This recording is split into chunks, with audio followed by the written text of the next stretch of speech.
কেটে গেল টানা ভোলা মহেশ্বরকে। 1 বছর টানা কেটে যেতে মানে লাস্টের একটা দিনে হঠাৎ করে ভোলা মহেশ্বর ওনাকে মা লক্ষ্মীকে পরীক্ষা করলেন। মা লক্ষ্মীকে পরীক্ষা করলেন। মা লক্ষ্মীকে পরীক্ষা করলেন কেমন? ওই দুটো পদ্মফুল ওখান থেকে লুকিয়ে রাখলেন ভোলা মহেশ্বর।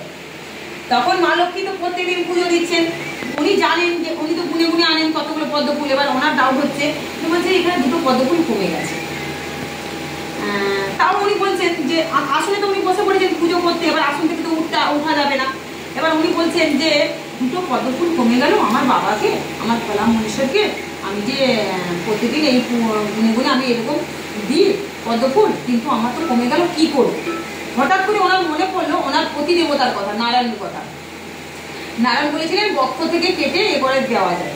তখন উনি কি করছেন, তোমার মা লক্ষ্মী মা কি করছেন, ওই বক্ষ থেকে মানে দুটো পদ্মফুল যেহেতু নেই, বক্ষ থেকে কেটে ওনার এইগুলো করে 100 পদ্মফুল করতে চেয়েছিলেন। যখনই উনি মানে করতে গেছেন বক্ষ থেকে মানে রক্ত কেটে, তখনই উনি বলছেন ভোলা মহেশ্বর আর সহ্য করতে পারলেন না। ওনার পরীক্ষায় মানে উনি জিতে গেলেন, মা লক্ষ্মী ভোলা মহেশ্বর হেরে গেলেন। বুঝতে পারছো? 1 বছর করেছিলেন, হেরে গেলেন ভোলা মহেশ্বর। বলছে মা লক্ষ্মী মা তুমি এরকম করো না, আমি তোমার ভক্তিতে সন্তুষ্ট হয়েছি মা, তুমি এরকম করো না। ভগবান তো আমাদের বাবা মা, তাই না? এবার আমরা সন্তান, তাহলে সন্তান যদি কষ্ট পায়, সন্তান যদি পক্ষ থেকে করে যায়, তাহলে ভগবান কি শান্তি পাবেন? হ্যাঁ, কিন্তু লক্ষ্মী মা করে দিয়েছেন। তখন বলছে তুমি বলো তুমি কি বরদান চাও?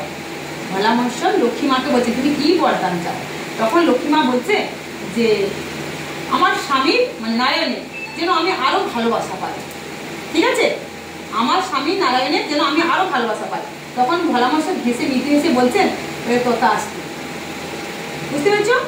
তাহলে ভোলা মহেশ্বরের পুজো কে করলেন?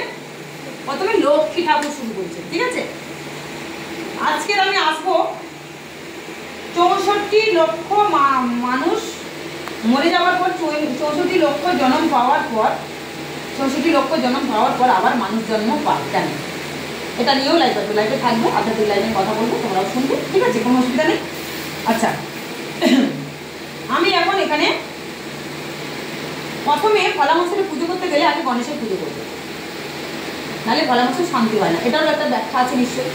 ঠিক আছে, প্রত্যেকদিন একটু করে আমি বলবো। ঠিক আছে, দেখো আমি কিন্তু ভোলা মহেশ্বরকে গণেশকে তুলসী দেবে না, ভোলা মহেশ্বরকে তুলসী দেবে না। হ্যাঁ, তুমি নারায়ণকে দেবে। এই যে নারায়ণ ঠাকুর, বেশি কিছু না, ভক্তি দিয়ে বলবে জয় নারায়ণ দেবের জয়। কৃষ্ণ কালিমার জানটা কোথায় বলতো? ওই পাথরের মূর্তিতে কি আছে? কোথায় থাকে? শিব ঠাকুর, শিব সময়ের জান কোথায় আছে বলতো? প্রাণটা কোথায় আছে বলতো? এই যে এটা কৃষ্ণ কালিমার ঘর, এখানে ওনার জান আছে। এনার জান এখানে ঘটে। ঘর যখন তখন যেখানে সেখানে পাল্টানো যায়। ঘর যদি কোনো বিশেষ প্রয়োজন লাগে তখনই পাল্টাতে পারবে। ইচ্ছে হলো পাল্টে দিলাম, ওখানে ছবি দেবো, এটা করে না হয় না, তাহলে এরকম ভাবে কিন্তু বসানো থাকে না। ঠিক আছে, আর অমাবস্যার দিন ঘর ডাব পাল্টাতে পারবে। অমাবস্যার দিন না, অন্য কোনো দিন পাল্টানো এমনি যায় না, তবুও করতে গেলে দিনক্ষণ দেখে করতে হয়, নিয়ম আছে এগুলো। আর মায়ের জান থাকে এখানে। হ্যাঁ, মায়ের জান থাকে এই নারায়ণ ঘাটের এখানেই আছে। এটা যখন আমরা মাকে প্রতিষ্ঠা করি, প্রতিষ্ঠা কি? প্রতিষ্ঠা যখন মাকে আমরা করবো, যে যার ঘরে তো আমরা সনাতন হিন্দুদের প্রতিষ্ঠা করে রাখি। তো প্রতিষ্ঠা কাকে বলে? প্রতিষ্ঠা মানে তুমি আর বিসর্জন করতে পারবে, এটা পারমানেন্ট হয়ে যাবে। আর যদি মনে করো যারা বছরে বছরে বিসর্জন করে, অনেক রকম পদ্ধতি আছে। ঠিক আছে, অনেকে কালী পুজোর সময় নিয়ে আসে করে, তারপরে লক্ষ্মী পুজো নিয়ে আসে, দুর্গা ঠাকুর নিয়ে তবে বিসর্জন করে দেয়, সেটা একটা আলাদা ব্যাপার। হ্যাঁ, তো এই যে নারায়ণ ঠাকুরকে আমরা যখন দেখবে মাকে আনি আমরা, তখন ব্রাহ্মণ ডাকি, বা ব্রাহ্মণ ডাকতেও পারো, আবার নিজেরাও পুজো করতে পারা যায়, কিন্তু ব্রাহ্মণ ডাকা উচিত। যদি আমি না ব্রাহ্মণ থাকি তো তাহলে ব্রাহ্মণ ডাকতে হবে। তখন কি ব্রাহ্মণ এসে পুজো করবে নিত্য নতুন মন্ত্র দিয়ে, করে তারপরে মায়ের প্রাণ প্রতিষ্ঠা ঘটের মধ্যে স্থাপিত করবে আর চক্ষুদান করবে। মায়ের যখন চক্ষুদান হয় তখন কিন্তু চক্ষুদান দেখতে নেই, সেই সময় সবাইকে বেরিয়ে যেতে হয়, শুধু ব্রাহ্মণ মশাই থাকে, চক্ষুদান দেখতে নেই। আর প্রাণ প্রতিষ্ঠা তারপর থেকে কিন্তু মায়ের প্রাণ এই ঘটে এসছে। বুঝেছ? এই জন্য আমরা নিয়ম নীতি মেনে আমরা মাকে পুজো করি। যখন তখন যা খুশি করলে কিন্তু হবে না। জাগ্রত মন্দির জীবন্ত মা যেখানে থাকে, অবহেলা চলে না। তো এই হলো কথা। এবার আমি মায়ের পুজো করবো। শিবশ্যামা মায়ের ভক্তরা খুব তাড়াহুড়ো করে বললাম, যদি কোথাও ভুল ত্রুটি থাকে তোমরা আমাকে ক্ষমা করবে, আর কমেন্টের মাধ্যমে তোমরা মতামত জানাবে। আজকে শনিবার, ভিডিওগুলো আমার ছাড়তে দেরি হচ্ছে, ভিডিও করতেও পারিনি আমি, ঠিক আছে। আর এখন মায়ের ফুল টুল দেখতে পাচ্ছ পরানো হবে, ঠাকুর দেবতাকে টিপ টিপ দেওয়া হয়ে গেল, মায়ের ফুল ধুনো রেডি হচ্ছে, ধূপ মোমবাতি সমস্ত কিছু এবার রেডি হবে, এবার সমস্ত কিছু দেখানো হবে।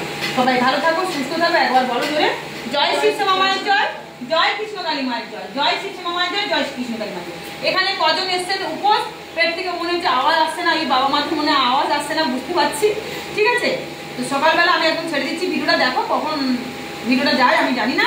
সবাই ভালো থেকো, এখন বন্ধ করো, আমি পরের ভিডিও ছাড়ছি। এখন আমি শান্তি করে একটু মাকে তুলে দিই।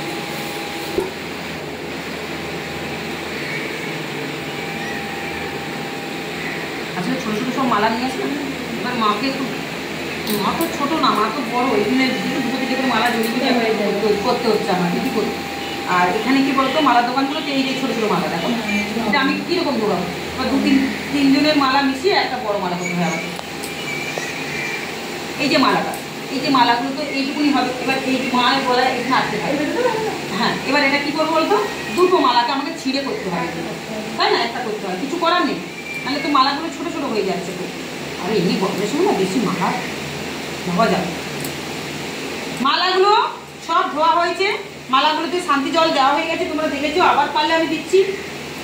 আমি এখানে যত ভক্ত আসুক সবাইকে শান্তি জল আমি দিয়ে দিই।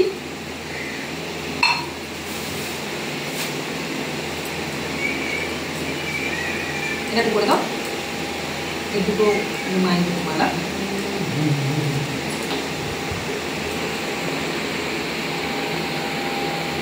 একটাই হয়ে গেল গো,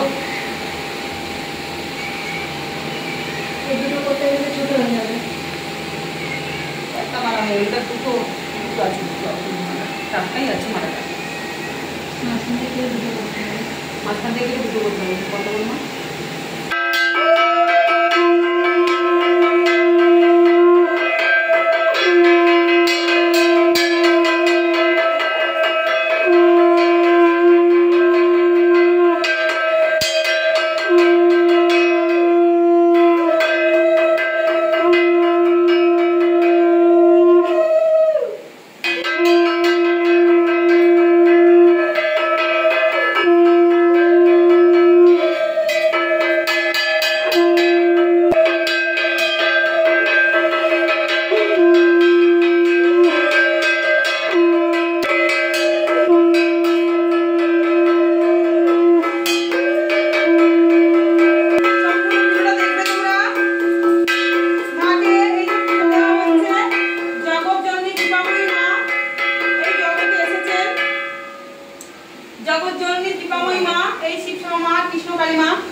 আমাদের এই মায়ের নাম জপ করে উদ্ধার হতে হবে।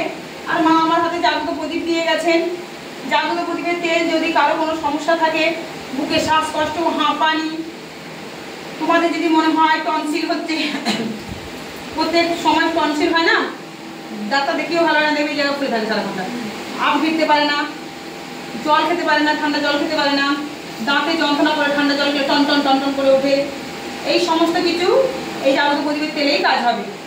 গা হাত ব্যথা, যন্ত্রণা, ফটকা, পুরোটন ব্যথা, 15 বছর ধরে তোমরা অনেক মালিশ তেল ব্যবহার করছো, ডাক্তার কবিরাজ বৈদ্যি সব দেখাচ্ছ, ভালো হচ্ছে না, শিবশ্যামা মায়ের মন্দিরে আসো, এসে মায়ের জাগ্রত প্রদীপটা আমার হাতে মা দিয়ে গেছেন, এই তেলটা তোমরা ব্যবহার করো, ভক্তি শ্রদ্ধা নিয়ে মাকে এসে পুজো দিয়ে যাও, তোমাদের কিন্তু সাথে সাথে মা মনস্কামনা পূরণ করবে। জগৎ জননী দুটো মা এই কলিযুগে, শুধু জয় শিবশ্যামা মায়ের জয়, জয় কৃষ্ণকালী মায়ের জয় বলে তোমরা বুক থেকে যারা যারা একান্তে আসতে পারছো না, অনেক সমস্যা বা অনেক দূরে, তোমরা মায়ের নাম জপ করো, মাকে মনে মনে মানত করো, মা দেখবে তোমাদের মনস্কামনা পূরণ করবে।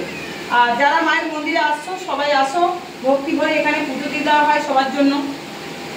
মায়ের শুধু খালি মনস্কামনা এখানে প্রার্থনা করবে, মানত করবে, পুজোর সংখ্যায় এসে মোমবাতি জ্বালাবে। আর মা যখন ঘরে আসেন শনিবার, মঙ্গলবার, সোমবার আর অমাবস্যার দিন মায়ের ঘর হয়, তোমরা এসে ওই যে ধুনো ছেঁড়া যেটা মা দু হাতে ধরে গনগনে আগুনটা মুখের সামনে আনেন, তারপরে ভক্তদের ভবিষ্যৎ বলেন, তোমাদের এখানে টাকা পয়সা লাগবে না, তোমরা নির্ভয়ে আসো। মা যখন আসবেন, মা যে ওষুধ দেন তাতেও কোনো টাকা পয়সা লাগে না, তোমরা ভক্তি করে দক্ষিণা দেবে, যেটুকু দেবে সেটুকুই এখানে পাবো, ঠিক আছে। মায়ের মন্দিরে আসো, যেখানে যেখানে গিয়ে অনেক জায়গায় সমস্যা মেটে না, শুধু শিবসমা মায়ের মন্দিরে আসো। নাম্বারটা হলো 6290829345। এটা হলো মল্লিকপুর স্টেশন, কলকাতার মধ্যে। মল্লিকপুর স্টেশনে তোমরা আসবে 2 নম্বরে, মির্জাপুর বটতলা 2 নম্বর প্ল্যাটফর্মের সামনে, মামুনের সামনে দেখবে ভ্যান, টোটো সমস্ত কিছু আছে। ওখানে এসে বলবে মির্জাপুর বটতলা যাব, শম্ভুর বাড়ি। শিবশ্যামা মায়ের কালী মন্দির, কৃষ্ণ কালী মায়ের কালী মন্দির। তোমরা শুধু বলবে যে কালী মায়ের মন্দির ঘর হয় বললে যে কোনো মানুষ দেখিয়ে দেবে। নাম্বার দিয়ে দিচ্ছি, যদি সমস্যা থাকে নাম্বারে ফোন করবে, কোনো অসুবিধা নেই। শুধু বুধবার মন্দির বন্ধ থাকে, আর প্রত্যেক দিন মন্দির খোলা থাকে সকাল 11:30 12টা থেকে সন্ধ্যে 8টা 7টা পর্যন্ত খোলা থাকে। ঠিক আছে, এই বলে ভিডিওটা শেষ করলাম। পরের ভিডিওগুলো ছাড়ছি, তোমরা দেখতে থাকো। আমি আজকে লাইভে আসবো শিবায় ইউটিউব চ্যানেলে, তোমরা চ্যানেলটাকে সাবস্ক্রাইব করে রাখবে।